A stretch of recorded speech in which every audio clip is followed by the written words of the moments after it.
آج کے pod cost میں سنتے ہیں خان صاحب سے جنرل عاصم کا تعارف۔ عمران خان نے نئی فوجی قیادت کو خدا کے واسطے دینا شروع کر دیے ہیں۔ مطالبہ وہی پرانا ہے۔ ملک کی معیشت موجودہ حکومت سے سنبھل نہیں رہی، حالات خراب سے خراب تر ہو رہے ہیں، ملک ڈیفالٹ کی طرف جا رہا ہے اور حل صرف اور صرف فوری الیکشن ہے۔ خان صاحب نئے army chief general Asim Munir سے چاہتے ہیں کہ وہ فوری الیکشن کے انعقاد کے لیے اپنا کردار ادا کریں اور اس کے لیے موجودہ حکومت کو رخصت کیا جانا لازم ہے۔ یہی توقعات سابق army chief general Qamar Javed Bajwa سے عمران خان نے اپنی حکومت کے خاتمے کے بعد جوڑی رکھی۔ خان صاحب نئی فوجی اسٹیبلشمنٹ سے سیاسی مداخلت کی درخواست کر رہے ہیں تاکہ فوری الیکشن ہو، جو انہیں یقین ہے کہ تحریک انصاف ہی جیتے گی اور اس طرح وہ اپنی نئی حکومت بنا لیں گے اور اس بار ان کو یقین ہے کہ ان کو 2/3 اکثریت حاصل ہوگی۔ اپنی ایک حالیہ پریس کانفرنس میں خان صاحب نے یہ بھی کہا کہ سنا ہے نئے آرمی چیف اچھے آدمی ہیں، حافظ القرآن بھی ہیں۔ خان صاحب نے اگرچہ اس مایوسی کا اظہار بھی کیا کہ ابھی تک پرانی اسٹیبلشمنٹ کی پالیسی، جسے وہ تحریک انصاف کے خلاف ظالمانہ قرار دے چکے ہیں، میں کوئی تبدیلی نہیں آئی، لیکن انہوں نے یہ بھی کہا کہ نئے آرمی چیف کو ابھی وقت ملنا چاہیے۔ خان صاحب نے جنرل عاصم منیر کے حوالے سے اس انداز میں بات کی جیسے انہیں جانتے ہی نہ ہو۔ اس پر میں بعد میں بات کروں گا، لیکن پہلے سوال یہ پیدا ہوتا ہے کہ کیا نئی اسٹیبلشمنٹ عمران خان پر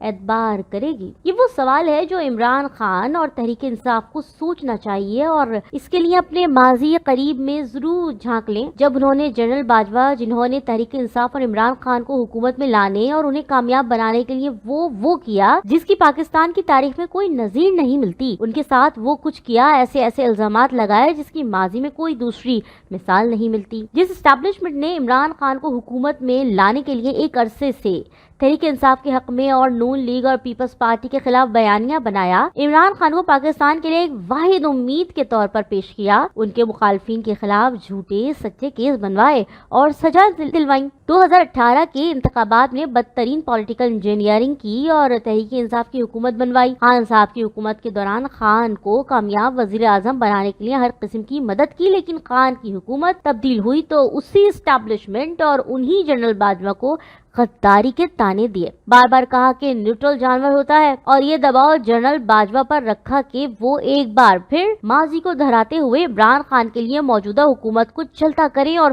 فوری الیکشن کروائیں۔ جنرل باجوہ نے کہا اب ایسا نہیں ہو سکتا، فوج نے بحیثیت ادارہ فیصلہ کر لیا کہ اب سیاسی معاملات سے باہر رہے گی، لیکن اس سب کو باوجود تحریک انصاف اور اس کے سوشل میڈیا نے جنرل باجوہ اور فوج کے چند اہم افسروں کو بدنام کیا، انہیں گالیاں تک دی۔ جو کچھ اسٹیبلشمنٹ نے عمران خان پروجیکٹ کے لیے کیا وہ آئین کے بھی خلاف تھا اور جمہوریت کے بھی، لیکن جنرل باجوہ نے جو کیا وہ عمران خان پر بڑا احسان تھا۔ عمران خان نے جو بدلے میں جنرل باجوہ کو دیا، کیا موجودہ اسٹیبلشمنٹ اسے بھول سکتی ہے؟ جنرل باجوہ کی مثال کو دیکھتے ہوئے کیا عمران خان پر نئی اسٹیبلشمنٹ اقدار کرتے ہوئے وہ کچھ کرے گی جو فوج کے آئینی کردار کے برخلاف ہے؟ میرا نہیں خیال۔ اگرچہ عمران خان نے اپنی حالیہ پریس کانفرنس میں یہ تاثر دیا جیسے وہ موجودہ آرمی چیف کو نہیں جانتے، لیکن وہ یقین رکھیں کہ موجودہ آرمی چیف اور موجودہ اسٹیبلشمنٹ خان صاحب کو اچھی طرح جانتے ہیں۔ ویسے خان صاحب کی یاد دہانی کے لیے جنرل عاصم منیر وہی ہیں جنہیں انہوں نے اپنی حکومت کے دوران بحیثیت DGISI اس لیے فارغ کر دیا تھا کہ جنرل عاصم نے خان صاحب کے کچھ قریبی افراد کی مبینہ کرپشن کی اطلاعات انہیں مہیا کی تھی، جس پر خان صاحب ناراض ہو گئے تھے۔ یہ وہی جنرل عاصم منیر ہیں جنہیں ان کی تعیناتی سے چند ہفتہ قبل تک عمران خان آرمی چیف بنانے کی مخالفت کر رہے۔ امید ہے خان صاحب کو اب سب یاد آ گیا ہوگا، لیکن چاہے خان صاحب نے ماضی میں جو کیا وہ اچھا تھا یا برا،